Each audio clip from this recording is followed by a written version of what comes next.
Uninzi lwabemi boMzantsi Afrika luphantsi koxinzelelo njengoko amaxabiso eqhubeka nokwenyuka. Xa kunamhlanje iparafini inyuke nge-11 leerandi ilitha. Oku kwenza kube nzima kwiintsapho ezixhomekeke kwiparafini ukupheka, ukukhanyisa, kuquka nokufudumeza amakhaya. Umbutho wemanyano iSouth African Federation of Trade Unions igxeke kabukhali oku futhi imemelela kurhulumente ukuba athabathe amanyathelo ngokukhawuleza. Ukanti ngalo mzuzu sawudlana indlebe nososiba jikelele weSAFTU, umhlekazi Uzwelinzima Vavi ukuncokela ngakho konke oku.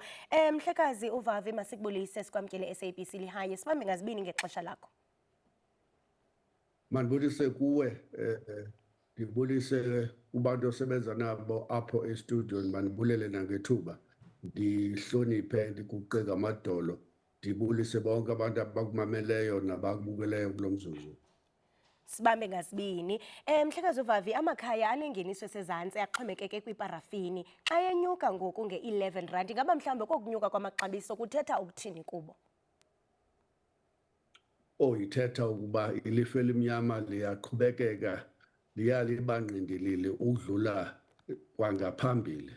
Bakwimeko already abantu abaphila ngeparafini yokuba amaxabiso ombane we-Eskom awafikeleleki kubo, ingakumbi njengoba aphinde anyuswa nge-8.7% xa uqala u-April nje, ekubeni ke sekude kwaphela iminyaka eli-16 nangaphezulu amanani ombane ka-Eskom ebetha ngapha kwe-inflation ngokuphindaphindeneyo. Xa siwabuka siwadibanisa usukela bayaqala le ngxubakaxaka e-Eskom, amanani ombane anyuke ngapha kwama600 eepesenti. Loo nto ithetha ukuthi abantu kakade abasakwazi ukuba bawusebenzise umbane ukufudumeza, ukupheka, ukulayita, ukubukela i-TV, ukuba mawasetyenziswe ukuba bothe ngeli xesha kuzawuqala ubusika kwakhona. And loo nto ibanyanzelise ke ngokuba mababuyele kundala nje okokuba babuyela le ehlathini kuyokuthezwa iinkuni kwakhona ukuba makuphekwe, kufudunyezwe abantwana phambi kokuba balale naxa bevuka besiya esikolweni. Xa ungakwazi ke ukuba aba bantu basokola ngale ndlela ubavele njengokuba usenza njalo kwaba baneemoto, baneefektri, baneetraka, benjalo nanjalo, ngoba bona urhulumente noko usondele kubo nangona engasondelanga ngokupheleleyo, ngoba uye wahlisa i-3 rand yale tax especially ayitsala kwipetrol ngelitha wahlisa i-3 rand ukuba makibone le mfazwe iyasibeka isiphelele phi na. Phaa kuMeyi uyaphinda ke ngokenza isigqibo sokuba uyaqhubekeka nalo 3 rand okanye uyayinyusa na okokuba ifikeleleke kakhulu. Into esigxekayo ukuba kweli cala leparafini abona bantu bahlelelekileyo basezantsi impela akukho kungenelela ekwenziweyo. Bayekiwe nje nale 11 rand 86 cent ukuba ibatye, iyenze laa meko yokuba babuyele ehlathini ibe ngaphezulu ukuba ibe yiyo ngoku. Ngoku xa ubhatala 11 rand 86 rand ngelitha nganye yepetroli, ubukade uxhomekeke kuyo kwa uba mawulayite isitovu separafini uba mawothe upheke, kwawuba nzima mpela kakhulu kumakhaya ngamaninzi. Siyamgxeka urhulumente okokuba iinkqubo zakhe mazikekelele kaloku kakhulu kwabona bantu bahlelelekileyo, kwabona bantu abangenanto, kwiimpula zikajaxa ezingathathi ntweni. Le intervention iyayifeyva abasebenzi abaneemoto ne-middle class neengcubu ezimilomo mide, kodwa ayifikeleli kwaphela kwabona bantu bemele uba urhulumente angenelele abancede kule meko yalento iqhubekayo ehlabathini jikelele. Mhlekazi, niyi-SAFTU nimemelela amanyathelo akhawulezileyo ngakurhulumente. Nicinga uba mhlawumbe imigaqo karhulumente ibandakanyeka njani koku? Kwaye siyafuna uqonda into yokubana mhlawumbe ngawaphi amanyathelo ekumele into yokubana urhulumente uyawathabatha ukuze kaloku kusinde abo ka-already ikatile leziko. Lo mlo uqhutywa iMelika neIsrayeli behlasela i-Iran ngaphandle kwesizathu. Le nto bayenzayo sibiza ngoba yimeko yobuimperial apho igunya lawulo lwaseMelika liwele ezandleni zoongqowankulu aba babizwa ngokuba zii-oligarchs abakhontrola i-economy yaseMelika, abafuna ngoku ukukhontrola ulawula i-economy yamazwe ngamazwe, kuthathwa ii-oil zabo, kutshatyalaliswa izizwe, kuthunjwa iipresidenti zaseVenezuela nenkosikazi yakhe, kutshatyalaliswa iCuba, kugrogriswa iSouth Africa, ityholwa ngezinto ezingakange zibe khona zokokuba kukho i-genocide.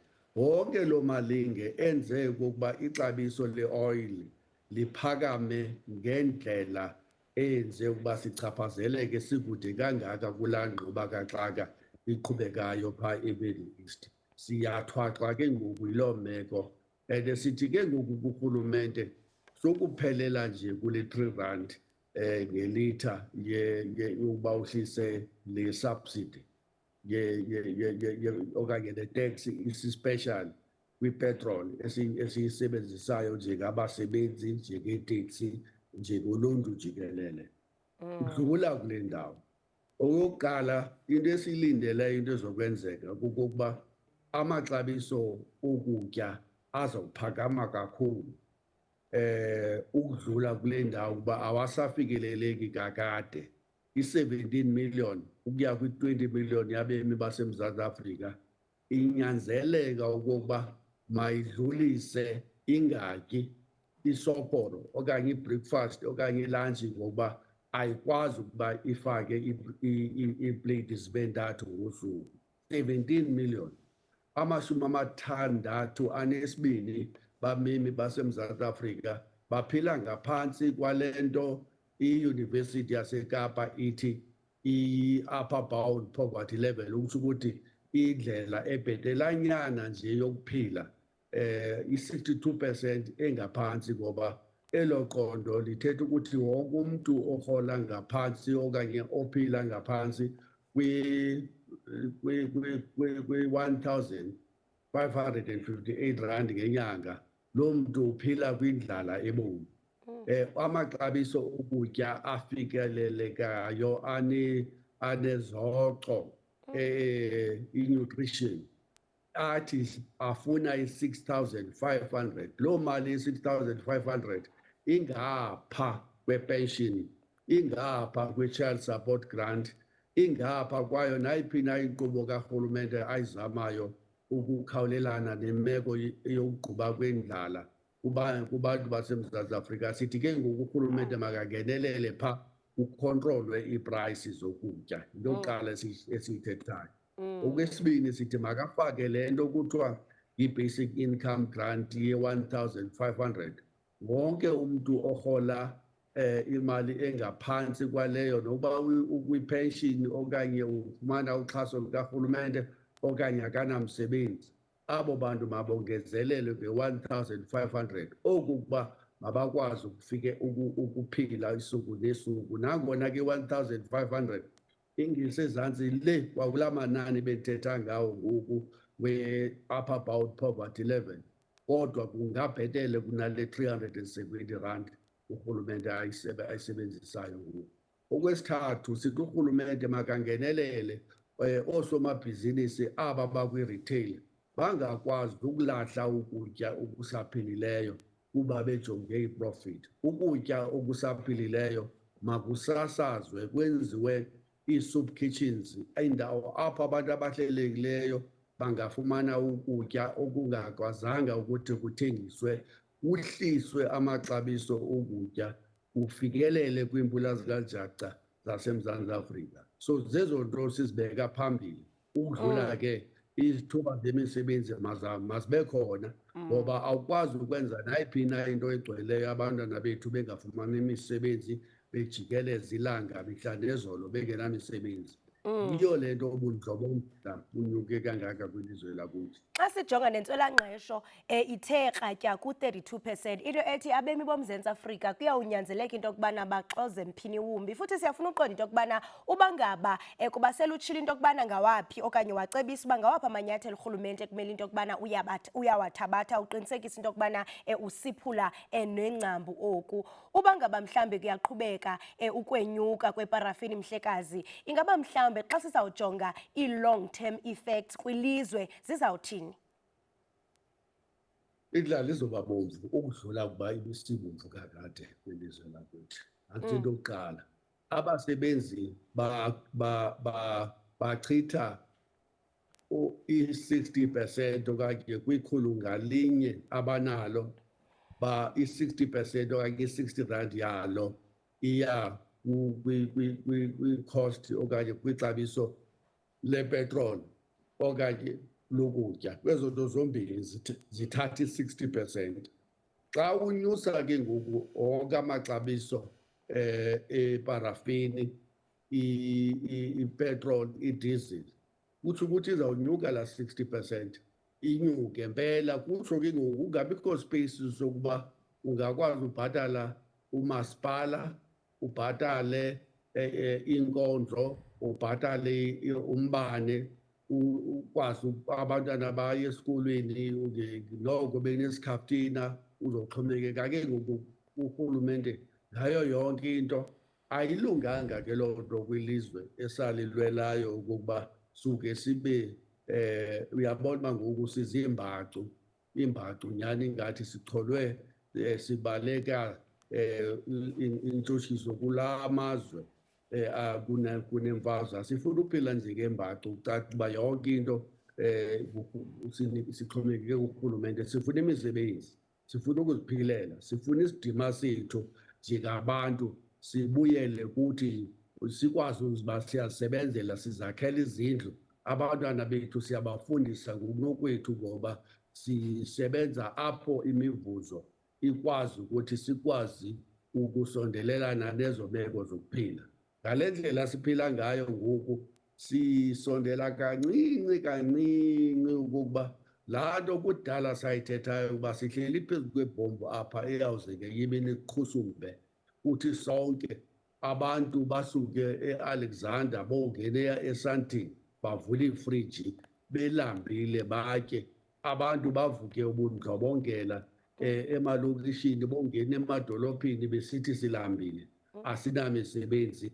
Abantwana bethu baphelelwa lithemba, bangena kuma-drugs, barekruthwa zii-drug lords ukuba zibalwele iimfazo zabo zokuba zifuna ukontrola le area, leya i-area yoobani bani. Asifuni imeko enjalo, nooteksi balwa bodwa ngoba imali abayenzayo ayonelanga.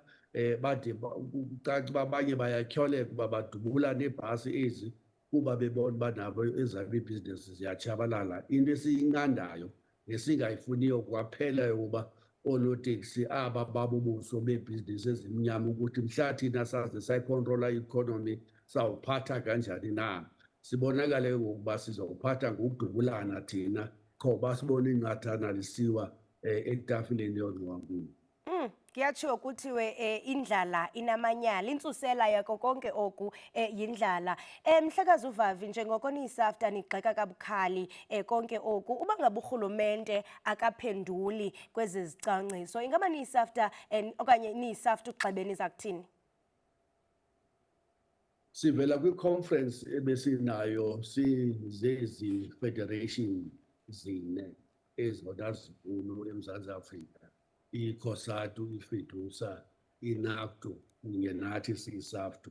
Savumelana phaa ukuba kumele uba sizilwele ngokuthi simanyane kuqala thina singabasebenzi, into yokuqala leyo. Okwesibini, silwela ukuba makubekho umanyano phakathi kwee-unions nemibutho yabasebenzi abasebenzayo nabangasebenziyo lento kuthiwa zi-NGOs, zi-working class formations ezi-progressive ezikekelele kwimfundo zempulasi kaJaca. Sifuna elo manyano, sifuna uba sibuyele kwakhona esitratweni. Sifuna ukusebenzisa le May Day seyishekelwe ziveki ezintathu phambi koba sifike kuyo uqinisekisa uba olo manyana liyabonakala esitratweni. ISAFTU izoba nemibhushuzo emikhulu apha ePretoria naseGauteng, e-Eastern Cape, e-Western Cape naKwaZulu Natal, ukukhumbuza abasebenzi ukuthi sisekude engqinibeni ukuba sikhululeke njengabasebenzi. Kumele uba sibhinqe imixakatho ibe mifitshane, siqinisekise ukuba umanyano lwethu liyasisebenzela lokuba urhulumente uyasiva kwezinto sithetha ngayo. Makenze into ngeparafini, makenze into ngexabiso lamafutha, makenze into ngendlala exakileyo kangaka, makenze into ngokuba i-12.6 million yonke yabantu baseMzantsi Afrika ayinamisebenzi, okanye i-41% okanye cishe ihalufa yonke abantu abamnyama noomama beli lizwe abanamisebenzi. Makenze into ngokungalingani phakathi kwabantu abadla izambano likaPonto nabantu abaziimpula zikaJaca. Makenze into ngokuba oongxowa bekwazi ukukhupha imali yethu esetyenziselwe ngabasebenzi kanzima kangaka bayikhuphe ngobumnyama. Makenze into ngokuba iinkampani zidoja iteksi ngendlela engaka. Makenze into kokuba iinkampani ngoku zisuke zangena kwi-economy engaphantsi komhlaba, zikhiqiza khona izigarete de zi-75% zonke isigareto osithengayo zenziwe kule economy yobumnyama. Makenze into ngazo zonke ezo zinto. Mhlekazi uVavi, masibambe ngazibini ngexesha lakho nokusikrobisela kwingxoxo ebaluleke kangaka. Sibambe ngazo zozibini, ube nosuku oluhle.